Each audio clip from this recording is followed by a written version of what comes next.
Welcome back students.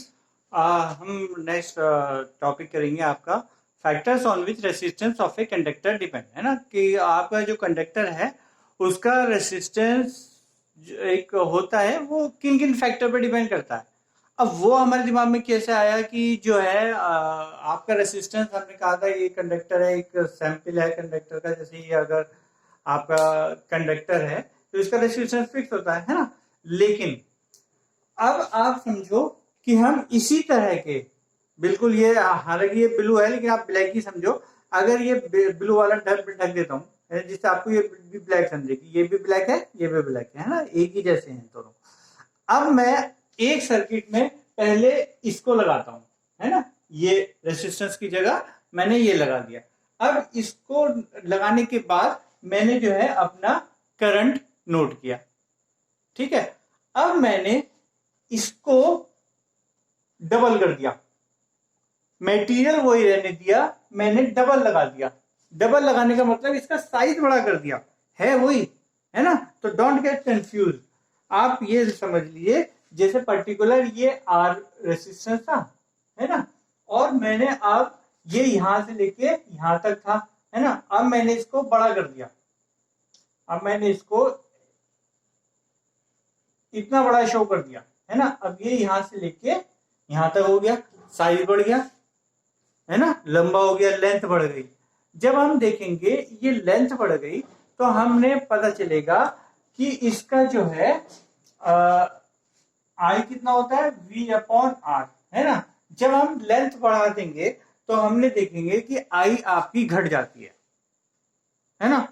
आई कैसे घटेगी, आई कैसे घटेगी, आई घटेगी जब ये आपका आर बढ़ेगा। इसका मतलब ये डबल करने से आपका आर बढ़ा होगा, आर भी डबल हुआ होगा, तभी वो आधा हो गया करंट, है ना। क्योंकि आर डबल होगा तो करंट आपका आधा हो जाएगा, आर आधा होगा करंट डबल हो जाएगा, है ना।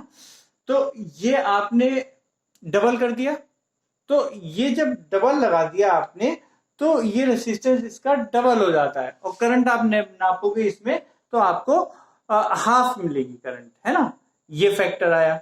अब एक और एक्सपेरिमेंट करा जिसमें हमने देखा कि तार तो हमने वही लिया, लंबाई तो वही ली, है ना, लंबाई तो इतनी ही ली, यहां से लेके यहां तक जो थी, यहां से लेके यहां तक, है ना, लंबाई तो इतनी ली, बट ये मोटा ले लिया तार। ये तार आपने देखा होगा कुछ mm के हिसाब से आते हैं, 1 mm, 0.5 mm, 1.5 mm, है ना। तो क्या होता है, ये डायमीटर शो करता है उसका। तो ये डायमीटर के हिसाब से हम इसकी मोटाई नापते। तार भी आपने पतले तार मोटे तार देखे होंगे, है ना। तो वही मटेरियल वही है ना। और अब आपने पहले एक पतला तार लिया था, अब ये डबल मोटा तार ले लिया, मोटा तार लिया, यहाँ पे लगा लीजिए, एक पेन ले लीजिए। पहले हमने ये पतला सा लिया था तार, लंबाई इतनी है, देखो इसकी भी लंबाई इतनी, इसकी भी लंबाई इतनी है ना, दोनों लंबाई सेम है। तो आप देखो, अब पहले ये तार इसमें लगाया, कंडक्टर, ये कंडक्टर लगाया, तब आपने एमीटर की रीडिंग नोट करी, और फिर हमने ये वाला लगा दिया मोटा तार, मटेरियल वही मानो इसको, प्लास्टिक, ये भी प्लास्टिक, वो भी प्लास्टिक, लेकिन मतलब कंडक्टर का मानो, ये भी कंडक्टर, ये भी टंगस्टन का है, या ये भी आपका नाइक्रोम का है, ये भी नाइक्रोम का ही है ना। तो ये अब लेकिन मोटा है, तो ये मोड लगाओगे तो आपने देखो कि करंट की रीडिंग जो है आपकी क्या हो गई, एम्पियर बढ़ जाते हैं, है ना। तो ये मोटा करने पे करंट बढ़ रहा है और इसको डबल करने पे करंट कम हो रहा है।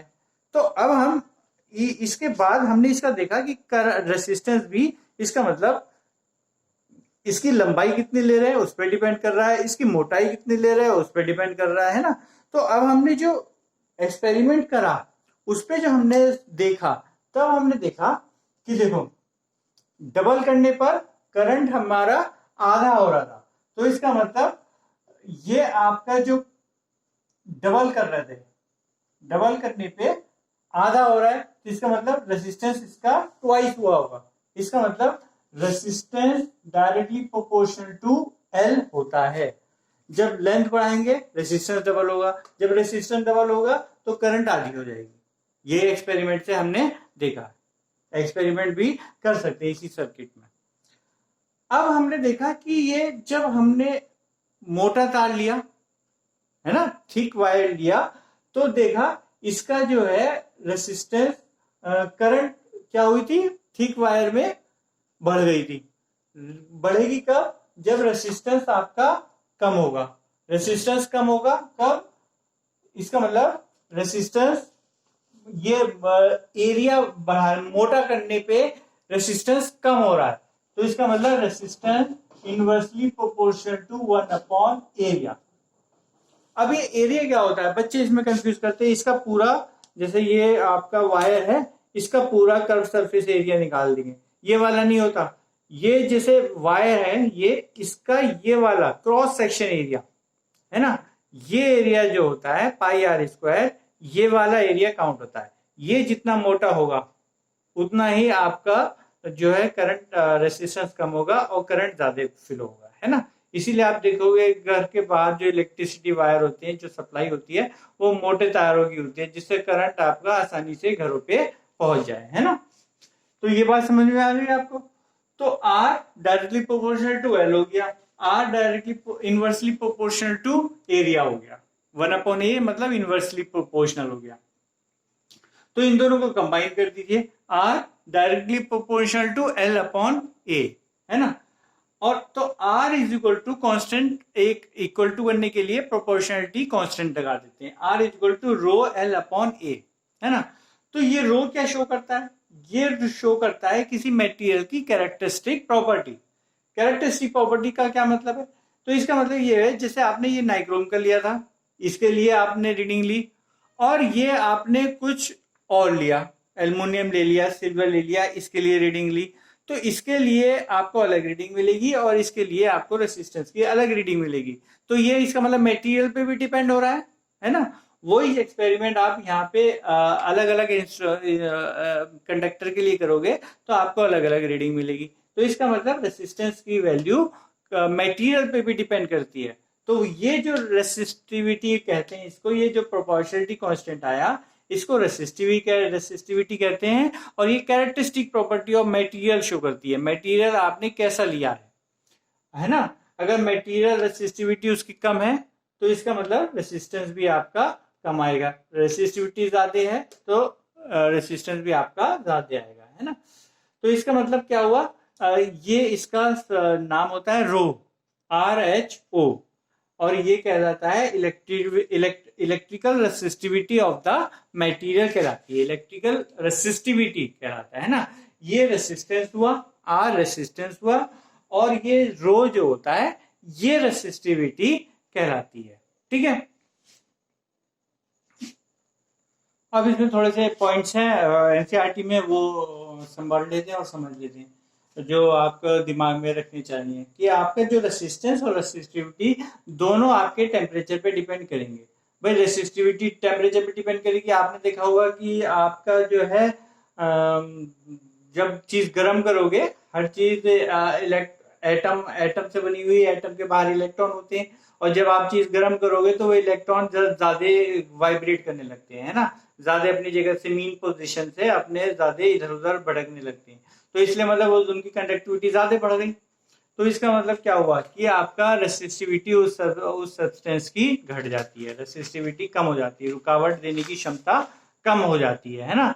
तो ये रेसिस्टिविटी होती है रुकावट प्रदान करने की क्षमता, और रेसिस्टेंस क्या हुआ, जो उसने रुकावट पैदा करी, है ना। रेसिस्टेंस रुकावट पैदा कितनी करी वो रेसिस्टेंस, और उसकी क्षमता कितनी है पर मीटर, 1 मीटर में कितना रेसिस्टेंस होता है, वो पर मीटर आपका जो रेसिस्टेंस होगा वो रेसिस्टिविटी कहलाता है ना।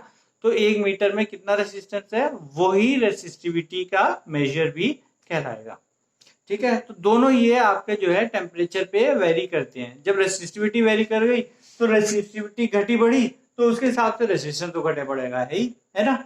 तो इसका मतलब हुआ दोनों टेम्परेचर पे डिपेंड करते हैं।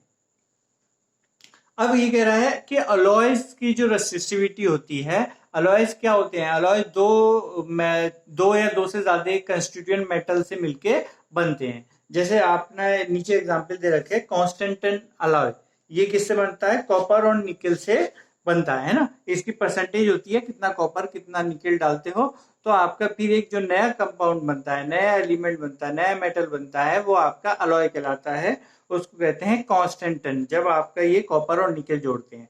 और मैग्नेनिन, जब आपका कॉपर मैग्नीज और निकल जोड़ते हैं तो उसको कहते हैं मैग्नीज अलॉय। और जब निकेल, क्रोम, मैग्नीज और आयरन जोड़ते हैं तो उसको कहते हैं नाइक्रोम अलॉय, है ना, नाइक्रोम बन जाता है। तो इनकी रेसिस्टिविटी भी आपने देखा कि आपका जो जब अलॉयज की रेसिस्टिविटी जो इन मटेरियल से, इनके अंदर जो मटेरियल है उनसे ज्यादा ही जनरली हायर होती है। मींस क्या हुआ, जैसे कांस्टेंट आपका कॉपर और निकल से बना हुआ है, तो कॉपर और निकल की जो रेसिस्टिविटी होगी अगर अलग अलग देखें तो वो इस अलॉयज की जितनी आ रही है उससे कम ही आएगी। जैसे कांस्टेंट की 49 इंटू 10 की पावर -6 है ना, जबकि निकल की 6.84 इंटू 10 की पावर -8 है। कितनी कम है ना, -8, और उसकी -6 हो गई। तो इसका मतलब ये आपका जो रेसिस्टिविटी अलॉयज की ज्यादा हो जाती है, इसका मतलब वो ज्यादा रेसिस्टेंस देने की क्षमता उनकी ज्यादा बढ़ जाती है। अब जो और ये अलॉयज की क्या खासियत होती है, अलॉयज की इंपॉर्टेंस होती है कि ये जब हाई टेम्परेचर होते हैं तब भी ऑक्सीडाइज नहीं होते, ऑक्सीजन से रिएक्ट नहीं करते, है ना।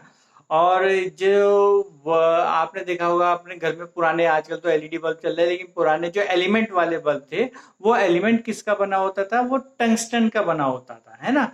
और उसमें जो गैस भरी रहती है वो आपका जो है टंगस्टन के ऑक्सीडेशन को रोकती है, क्योंकि टंगस्टन आपका जो है कंडक्टर है और वो अलॉयज तो है नहीं जो रिएक्ट नहीं करेगा।